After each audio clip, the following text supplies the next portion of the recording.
Miss Prime sent us. I need to see a lot of that. Don't forget. But we were very shortly going to hop into game, which is right now. The Battle Bus is launching. So keep in mind, this is our 3rd game. We have 3 more games to cast. Amazing. What? I love it. I absolutely love it. I don't know if my heart can take it. You and I both, as we're looking at Haunted Hills. Speaking of hearts not, if your heart doesn't take it, you might end up here. So be careful. Haunted Hills. I'll be one of these little tombstones. Is there like an Easter egg? Is your name in the game somewhere? No. I would have loved if they put like double pump, which, you know, of course, the double pump, the switch back and forth feature is in the graveyard. I would have loved if they put that on a grave. I'm just late. Pete, if you're watching, my friend. If they put me in this game, I will cry. My friend, I would you're literally. You're about to have an emote, a Twitch emote. That I'm not sure of. That Maybe. I'm not 100%. You deserve it. But as we said, guys, please use hashtag Follow Skirmish. Answer that question about the meta. Make sure to tag us so we can see what you're saying. We're checking our Twitter, and we're responding in between breaks at Fallout and at Zekimis Prime. That's Fallout with 2 T's and Zekimis Prime on Twitter, guys. Let's jump into the action here. Keep engaging. Let us know your thoughts. Yeah, I love it. We're jumping on board with Poach. I called them out as part of the Lucky Llamas. I haven't seen him go huge just yet. I want to see what Poach and his teammate, Not Vivid. Is he the winningest player in Skirmish history? I think. Not Vivid, yes. I believe so. He's the most winningest. The most winningest player. The most winningest. Look at this. They land in containers. I like this landing. Yeah, very smart drop. You get a lot of loot, a lot of mats. If you get to yourself, you're leaving there in a pretty good spot. There's also a vending machine.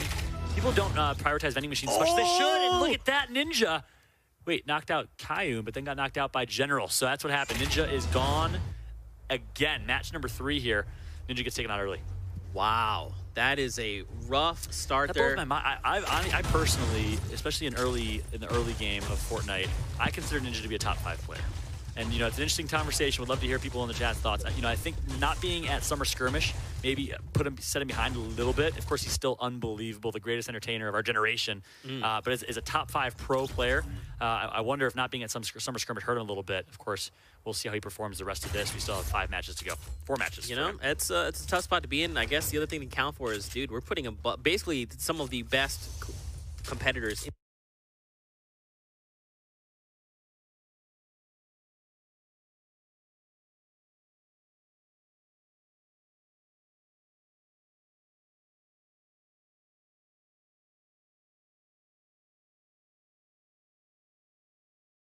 in the entire world in a lobby and saying, hey, fight it out. So exactly, it's tough to do. Yeah, you know, I don't even know that it's, you know, that it's not that he missed Summer Skirmish. I just think that there's just so much talent here that that's a great point. It's just anyone's game. Speaking of which, oh my gosh, we're back, baby. Marks. Don't worry, fam. We're back. Nick, is this real life? In Castle. Okay, order is restored, my friends. Nick, oh my gosh, suddenly everything in the world just seems much brighter and there's more color. Is this what I've been missing? Flying across this. This is nuts. This is amazing. The stars are aligning. Mercs. Now here's a question: is Aiden here? That's a great question. I'm scared to find out. See, Jaomock and Tenpo taking out Horrify and Parallax. Aiden is actually down. We just got the word. Aiden is out of this one. So once again, we said order is restored. Order is definitely restored. Nick Mercs has the opportunity here to regain his throne as the king of Tilted. Let's see what he can do here. General, who's performed really well in the early game, to take out Cypher. And so Ninja and Cypher both out again. This is the replay. Well played. It was all General all day. Wow. And look, he had just gone down. And Ninja couldn't confirm that elimination. That was close. But look at this. Greasy Boy, Courage JD. Here, so is Hogman and Pupper. Is it rude for me to call Courage a greasy boy? Like I feel like that's derogatory. That's what he calls it. He says be part of the Greasy Boys. That's why I don't feel bad. Okay, I feel better then because I feel like I'm like calling him something. All right. Greasy Boys, Snobby. We got the Snobby Boys. Shout out to Bay Soldier and Strugs and Snobby Boys. We got the Greasy Boys. I love it. He is a Greasy Boy. I'm gonna hit him up later and be like, yo, this is what Fallout said this about you. How do you feel about this? That's why I asked first. I clarified. You know? No, you're good. He calls himself a Greasy Boy. All right, good. I feel a little bit better now. Speaking of greasy people, no, okay, I can't say that. Speaking of people that like to land greasy, Hogman and Pupper against Courage right now. 2 versus 1. Typical gamer going on the wide flank. That's one thing that people do not prioritize enough, is wide angle flanks in this game. And 2 versus 1 numbers advantages. We see that a lot in other games and other titles, as finally they're going to miss their opportunity to take Courage in 2v1. Man, and Courage fell down there, took a bunch of damage. As you saw, he edited the floor. It was a half floor, so when he put it up, they were able to just kind of shoot over it because it wasn't a full floor. So that's kind of what happened. That's what you saw him drop down. Exactly. Complexity, Pupper, and Hogman. We talked about him earlier. A lot of respect for this too. These 2 pro players. as they are currently sitting up top of burger restaurant, the Durr Burger, which, by the way, the Durr Burger in PAX West, delicious. Dude, it's so good. It was so good. I'm sorry, but the chicken sandwich was my favorite part, which technically a chicken sandwich is like a chicken burger sometimes. People say that, so it's still living up its name. Delicious stuff. Those were so good. Yeah, I want to go back there. I actually did a really, like, a really silly review of a Durr Burger, and we played it at PAX. You did I saw that actually on the big screen. You got to do a review. That's almost like the pizza review. Kind of. Oh, my God. One bite, you know the rules. Jeez. Everyone knows the rules. That's crazy. So there you go. That's if you've missed out on PAX, you were missing out on a lot. There was a lot of things that happened. I also got my butt handed to me in mini golf by Courage and dude. You were horrible. What was that all about, man? Oh God! Check out those. Are those videos on YouTube now? I hope they are. I don't even want to talk about it. Please. Speaking of 100, this man Zeke at mini golf at PAX West, he was atrocious. I mean, literally, managed to go off course. I mean, if you're playing a regular game of golf, it's understandable because you can shank. Yeah. But in mini golf, how do you go off course? Dude, it's I got obliterated. Doesn't make any sense. I'm not even gonna spoil it for you. Just go watch it yourself. You have to tweet me about it later. That was the best experiential anything I've ever seen. It was amazing. The Lazy Links experience, the whole Fortnite experience at PAX West. They rented out a parking lot across the street from my apartment, which is the most cool thing in the world. Yeah, we talked about that. Yeah, that was awesome. And one of the best experiences that I've ever seen in gaming. It was great. It was awesome. Just wait for TwitchCon. No way. Oh, it's gonna be baller. That's where it all ends. Don't forget. I can't believe it. Hopefully more of the same and more of the better. At TwitchCon, we'll see. We will. But check this out, man. Hogman and Pupper are taking shots. Pupper dropped super Nick low. A30, former Summer Skirmish caster. Awesome, awesome guy. Dude. YouTube streamer. Nick A30, I'm going to say this, and I'm comfortable saying this. One of the nicest, I mean the nicest. He's Canadian. The nicest man I've ever met in my whole life. I'm talking the nicest. The nicest of your entire life? In my entire life. He was so nice. Like, how about your mom, your dad? They're not Nick A30. Not Nick A30. They're not Nick A30. Wow.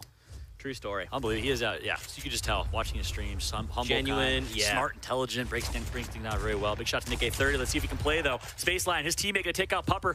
Well played for starters. And now Nick A30, some defensive building. He is one of the most analytical players. Now he's going to be going up against Saint to his right. Myth and Saints to their right. 2 versus 2 fight. Saint wasn't here, so Myth was by himself in Greasy, so Saint must have done. They must have split landing, yeah. Saint's there behind him. No, but I'm saying he wasn't there to start. So I think he just got here. There. All right, here we go. Myth, look at the aggression. Myth is playing the high ground a little too high. He might lose his footing and take some fall damage. I know Myth loves himself some fall damage.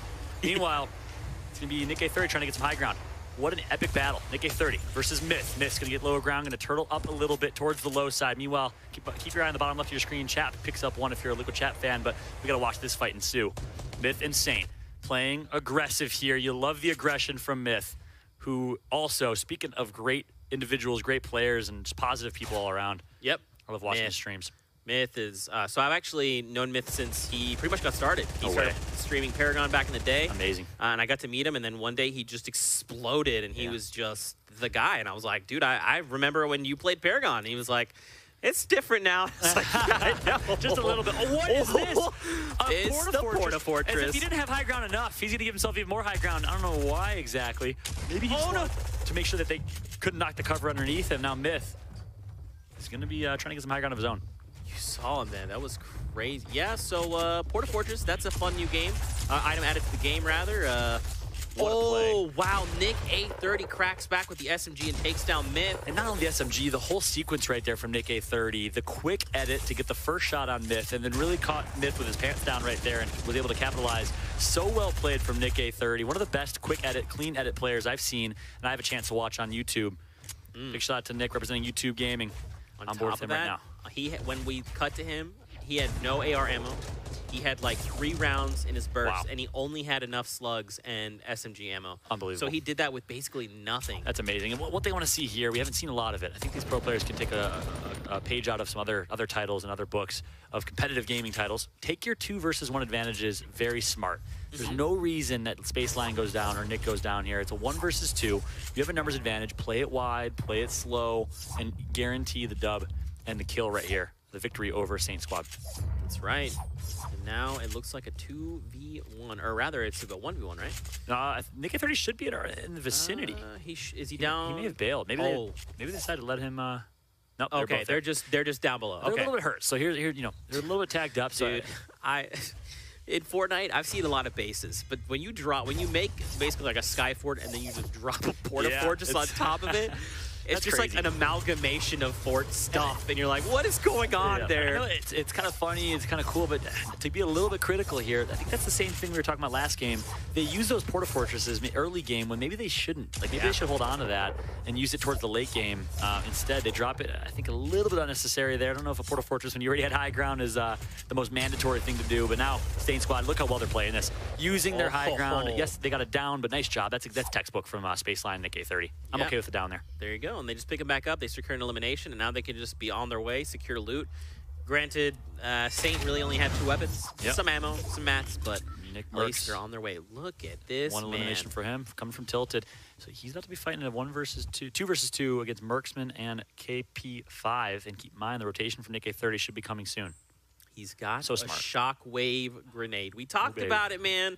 The new tools that are part of the game, they are game-changing, and I'm excited to see that he has one. So look at this. The top right of your screen, this beautiful spectator mode client shows you someone is lurking from, I call it Shack Mountain, right by Tilted. And then, of course, we are going to see the rotation from Nick A30 and Spaceline. So Ghost, Demo, and Bizzle are also in the vicinity. So a clash of titans, perhaps. And let's see how Nick and Legion decide to play this. Nick is going to start taking some shots here.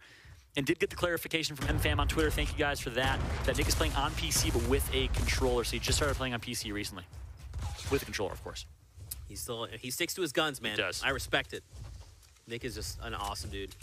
He's really funny. God, he's so one of the funny. funniest dudes. Yeah, one of the most unique personalities I know for sure. I met his dad at PAX West, and I told Nick, now everything makes sense. Like, you as a whole, now I understand. And oh yeah, it was Nick's big shout to Nick's dad, Nick's family. That was all out supporting. Of course, his little brother Stevie, and of course the entire M fam, the staff, Ginge, everyone else that supports Nick. He's just an awesome person, a great leader, and he's just contagious. Everything he does. That's actually really cool because so when we were at the Pro-Am, I played like a really small role in like the whole thing, and I met his dad, and we kind of like talked for a little bit. Kevin. And then at PAX, he just like walked up to me. He just like remembered. He's like, "Hey, you were that guy I met. It's Zeke, right?" And I was like, What? "Holy, how do you remember me?" Yeah, I'm a nobody. Yeah, that's crazy. They're just, I love their family, man. Yeah, they're so awesome. Yeah, they're gonna. If you meet him, if you shake his hand, he'll remember you for sure. I had a similar but worse experience. You were in the pit interviewing players, interviewing Nick at PAX West. But at PAX West, I started a couple Nick Mercs chants. Any M fan that were there, remember? But I may or may not have started a Ghost Aiden chant just to kind of spice up the story a little bit. And Nick's dad, who is just as big as Nick, came up to me and shook my hand, and I thought my hand was going to break, and said, "If you cheer for Ghost Aiden one more time," and you better believe that was the last Ghost Aiden chant I started, that's for sure. Oh, they're wonderful people, but also unbelievably intimidating. No, Nick, not like this. Yep. He slid between the little cracks there. And now Parallax takes him down. Unfortunate. Legion has full shields, full health. Parallax and Kenneth are both weak. I think that could have been a Nick victory right there. That's really tough. And now they're inside Shifty Shafts again, man. Like you talked about, spectator mode. You can kind of see in the top right where other players are. Look at the little, those little like yellowy diamonds. They immediately snap in the direction the shots are coming from. They're like, "What's going on out there? There's something happening." King Richard picks up his first Spaceline. Spaceline, yeah. So Nick A30 might be out as well. Not sure yet. Legion is going to get taken out. So Nick and Legion both down. Nick had 1 elimination, not enough for points just yet, but they did survive the Tilted fight, that's for sure. Jared FPS, a Mixer streamer representing the platform here. Also, I believe an Xbox console player. Big shout out to Jared, playing on controller and representing here. He was also at PAX West and competed. Man, you see how far players are. So this is, I mean, how do you make it out of here, right? Like, you're trying to get out. You know there's players close by. There's someone painful was up on the top mountain there, and he's now making his way, trying to descend upon them. I mean, this is a tough spot to be in. Yeah, and look at this. 3 elims. I'm not sure. Trying to find out what club Parallax and Kenneth are a part of. But 3 elims for them. I don't know if Kenneth has 1. If they do, that's 1 point for them. And Parallax is part of Dusty Dogs. So Dusty Dogs has showed up. I don't know what the standings are currently. We'll find out for everyone. But Dusty Dogs is playing well if you're a fan of the Dusty. Good performances so far. Man, Fallout, check out this scoreboard. So Parallax with 3 eliminations. Does Kenneth have 1? He has none? Not that we can see at least. Nothing he might be on page 2. Okay, so Nate Hill with 2. Go School with 2. General with 2. Spaceline and Nick A30. I only see 2 for Spaceline. Don't see Nick A30 up there, so I don't know if we've broken that 4 elimination threshold. If you don't know what we're talking about, the points format for this tournament is a combination of placement and eliminations. You have to get 4 eliminations to get a point, so it's not a point per elimination like some people have seen in past formats. It's just like PAX West, where you have to get at least a threshold of points. We're talking the highest level of gameplay here. Look at that quick grenade into an edit. Oh, he takes a massive chunk of damage, though. Painful has gone down. Pookie Face and Tyler's are here, and Liquid Strafe is not that far away. Look at Jared FPS just turtling up here. Gonna show us the love for the mixer partner here. 38 is the number of his team. I think he doesn't have a teammate here. I don't see any other 38s on my screen, so I think Jared is by himself. Don't either. He might be. General gets his 3rd. General, man, he's insane. He took out Ninja and Cypher pretty much 1v2 in terms of elimination. I mean, wow, he is such a good player. Currently a free agent, I believe, not under an organization. So really excited to see where he lands, where his home is. A lot of great organizations entering the scene. VGJ, we got FlyQuest, who picked up some folks in September and August. A lot of great esports orgs entering the scene. Look at this. 58 players still left alive. Fallout. These lobbies are insane. They're incredibly stacked. I mean, wow. This is going to get hectic incredibly quick. Yes, sir. 58 people, like you said. Unbelievable. Courage, though, is not looking to be in a great spot. Courage, I believe. The Storm 2-1. He's going to be knocked. That's Courage down. Knocked by the Storm currently. Look at Envy Lenane. I believe the French-Canadian for Team Envy, representing the boys in blue. Let's see what he can do here.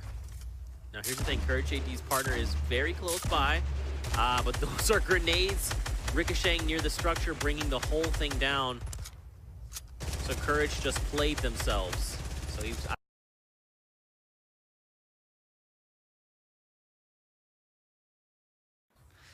And Lenane, I know, has great communication and always trying to improve every single game. A really strong individual player. He had a chance to compete at PAX West, and he really learned to be confident in his gameplay, never be scared to take a fight. I think that was a big learning for a lot of these players at PAX West. They all played so scared, so passive. Some of their first time playing on LAN. Not a lot of them came from other esports titles. Like I know Skatch came from another esports title, but not everyone did. So they learned for the first time. They learned the hard way in some cases, and Lenane wants to play with confidence here today. Now on top on board with Zoof, another key story here. Zoof representing Cloud9, coming from Chicago. Look at this, man. We're going to start to fall into this little valley here. Now here's the thing, we get the new safe zone. It's a little ways away, not too far, just about center, off center here. There's a lot of players, 52 left alive. KP5's got themselves a chug jug, so they're gonna be okay. I mean, look at how spread out all these teams are. Jeez, it's crazy. But now spread out, but now starting to gather towards that circle. I see at least 8 teams in the circle already on a quick rotation. Yeah. So one thing I have noticed, talking about meta, is the difference in North America and Europe. North Americans seem to rotate a lot quicker. I think they learned the hard way at PAX West. Of course, Europe did not have a PAX West equivalent to compete in. Right. So they maybe have not learned that lesson yet. I don't know what the reasoning is. Oh. I can't speculate. I can just analyze it. But I am seeing quick rotations, which is smart from North America. I think the importance of rotations cannot be understated. What that means for those at home that are maybe watching for the first time or new to competitive Fortnite is you want to rotate to the center of the next storm early. You guys all play Fortnite at home. You know all about this. When you get caught in the storm, when you get caught on the edges, you get caught in danger. So rotate early, get to center circle, and really set yourself up for success. Meanwhile, Envy Lenane, the French-Canadian, as mentioned, takes out a knock on one, and basically gets the elimination. That's right. Wiles goes down. Babe Jesus finds Brian. And again, man, we went from 52 to 42, so progress. But wow, there's still so many people. Look at this. The new safe zone is so far. Jeez. It's down south. A lot of players are very far away. Now, what's interesting is there's already a player there, so they can kind of... Nate Hill is actually dead center of that circle right now. There he is, number 47 down low. He is dead center of where this new circle is going to be. I think he's a solo man right now. I think his teammate is out, but that's what Nate Hill does so well. He's always in the right spot in the right time. One of the best positioning players we've seen, and one of the most consistent players we've had a chance to see. And look at this, already center circle is Nate Hill. And he's going to have himself a nice steel catacomb for defense. Beautiful, beautiful building.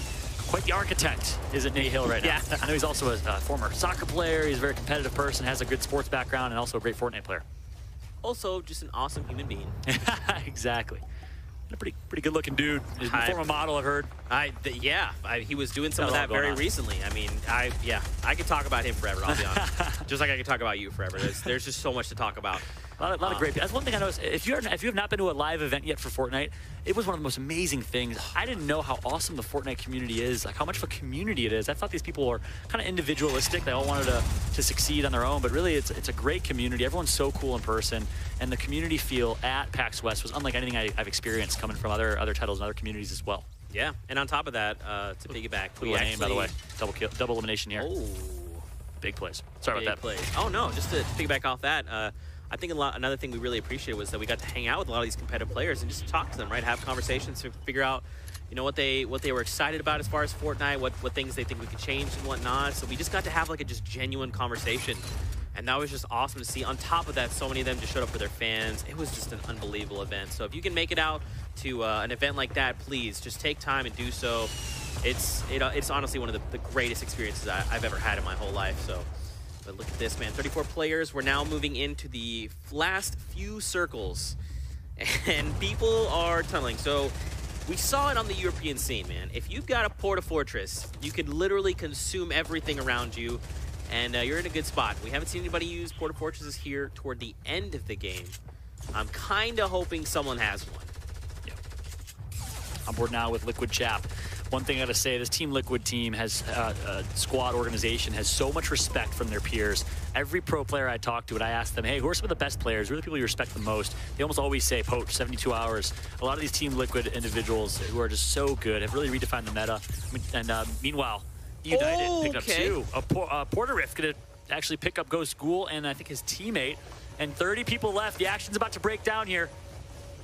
Let's check out Ghoul. They should take their time here. They want to be careful not to get. Yeah. Oh wow. I feel like I would have just stayed up high, man. Just bide as much time as you can, and they decide to just dive down, fortify. That's smart. I'll give it to them. But it's like you're saying, dude, 30 players left. Look at the space that we're operating in right now. How does this space hold 30 players? All right, well now it's 29. Okay, my bad. Miscounted. Yep. On board now with Liquid Chap still. What are your thoughts on the Team Liquid team? You've had a chance to watch them week in, week out.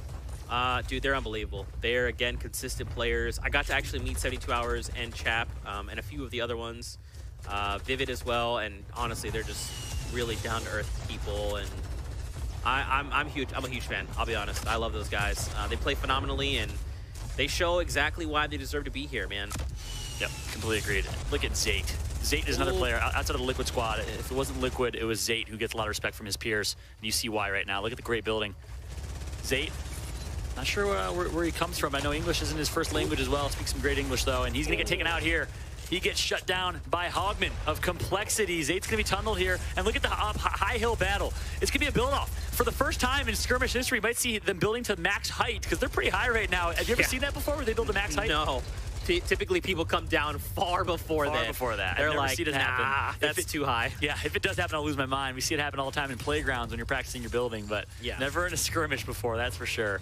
As 72 Hours in Chap. He's got a Porta-Fortress. He's got one. Massive. Here we go. We might see it. 72 Hours has one. We might see it for the first time here. Chap and 72 Hours. Who is it? None other than the Liquid duo. Of course, I believe usually Poach and 72 Hours are the duo, so a slight change here. They know they are practiced for this, but maybe not super well practiced. We'll see. Look at him. He's got it right there.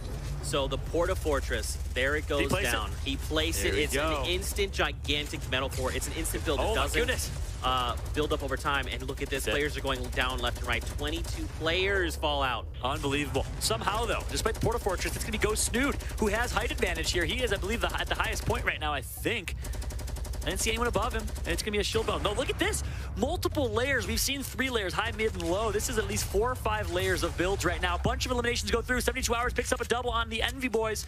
Meanwhile, C9 Shivzy grabs one. Wildcat gets taken out by Linane. I'm not sure if Linane is still alive, but it is Ghost Snood who's sitting nice and comfortable here. I think the mid ground, I'm not sure where they are. It's an unbelievable end game right now, 14 alive. Man, we've went from 22 to 14. No, nothing, there's a change, but not a big enough change. Yep. Poach is still up. Not sure if 72 Hours is up as well. Poach, Hogman, also in high ground. In a pretty good position here to win this one. Let's check out their heals, though. Hogman has nothing for heals. I mean, he's got 900 materials, though. 900 wood. Poach did down one, knocked one, and then got eliminated. So I'm not sure if he picked up the elim or if the revive is coming through. Or the resurrect, the revive. gosh, you do not want to hear the sounds of rockets being fired. And I believe Hogman is going to build down and ramp, trying to just cover some distance here. What is going on? There's 13 players left alive. I mean, honestly, this circle is going to close very quickly, very soon. And people need to make decisions. They need to try and make some plays. Yeah, check this out. Jack and Ashton of Fortnite. They're still alive. 13 players left. Both of them with good heals right now. Good HP, solid resource management as well. Looking to be in a pretty good position here against Corrosive Sen and Animal. Animal, an absolute beast living up to the name. Porta Forge is going to be placed, I believe, wasn't it? It's everything is happening so fast. It's hard to tell. It's gone from 12 to 10. It's not. Tenpo and Jaomock in a good spot. The med kit's going to come through. I think we're coming down to a heal off. It's Tenpo with 2 med kits. Jaomock actually gave him the med kit and said, hey, this is all you, bud. Let's see if Tenpo can outlast. I think he should be able to. The med kit's going to go off, and Tenpo has another med kit. That should be a win. And just look at this. Right here, right now, Tenpo to be in a pretty good spot. He comes out on top. Wow. Can you believe it? Tenpo and Jaomock of Faze Clan. If you're a Faze fan, well done from them. They come out with the first place victory royale. Wow. I hope that we get to see that from a different perspective because that was absurd. We saw them. They literally built a small little spot for themselves. And as you saw, his teammate drops the med kit and says, look, this is all on you. They start the med kit. And that's enough to secure them to the victory royale. I mean, is that the third heal off we've seen today? Third. We saw second or third, one of the two. It was